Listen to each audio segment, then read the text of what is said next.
on distingue 4 stades de sommeil qui s'organisent dans une succession de 4 à 6 cycles de 90 minutes au cours de la nuit. Les stades de sommeil lent léger représentent environ 50% du temps de sommeil total. Le stade 1 constitue en fait la transition entre la veille et le sommeil. C'est vraiment la bascule, le passage dans le sommeil. Si on compare cela à une plongée sous-marine, c'est le moment où vous passez la tête hors de l'eau à la tête sous l'eau. C'est rapide, on est entre l'éveil et le sommeil. Ensuite, c'est le sommeil léger de stade 2, on dort. Pourtant, 50% des bons dormeurs et 80% des mauvais dormeurs ont l'impression de ne pas dormir. Car ce sommeil est léger, on a la tête légèrement sous l'eau, mais on entend encore tout ce qui se passe à la surface. C'est dans ce stade que l'on peut nous dire « tu ronfles » et vous qui répondez « pas possible, je dors pas ». C'est le sommeil léger. Le sommeil profond, il est constant, autour de 100 minutes, quelle que soit la durée de sommeil.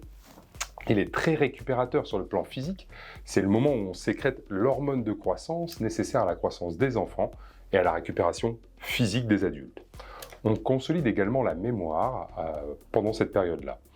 Si je compare toujours à ma plongée sous-marine, eh bien c'est lorsque vous plongez profond dans les abysses. Tout est noir, les ondes cérébrales ralentissent, les muscles récupèrent, on sent la pression. Le dernier stade est le stade du sommeil paradoxal, dit le sommeil des rêves. Il représente environ 20% du temps de sommeil. Ce sommeil permet, lui, de récupérer, de maintenir un équilibre psychique. On y consolide la mémoire également, mais un autre type de mémoire. Les muscles sont parfaitement relâchés, mais paradoxalement, le cerveau, lui, il travaille à plein régime. C'est pourquoi il est nommé sommeil paradoxal. On est bien au chaud, dans un lagon, le corps est parfaitement détendu, mais il y a tellement de choses à voir que le cerveau fonctionne à plein régime, comme lors de l'éveil. Alors, est-ce que je peux donner un petit conseil grâce à tout ça? Est-ce que vous pensez qu'il est rentable de snoozer? Vous savez, quand on rappuie 5 minutes, plus 5 minutes sur le réveil et qu'on reporte.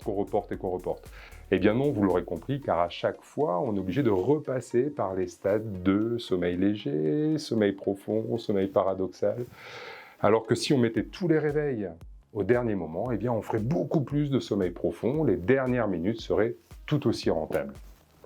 Donc, évitez de reporter le réveil, mettez tous les réveils au dernier moment, ce sera plus utile et plus réparateur.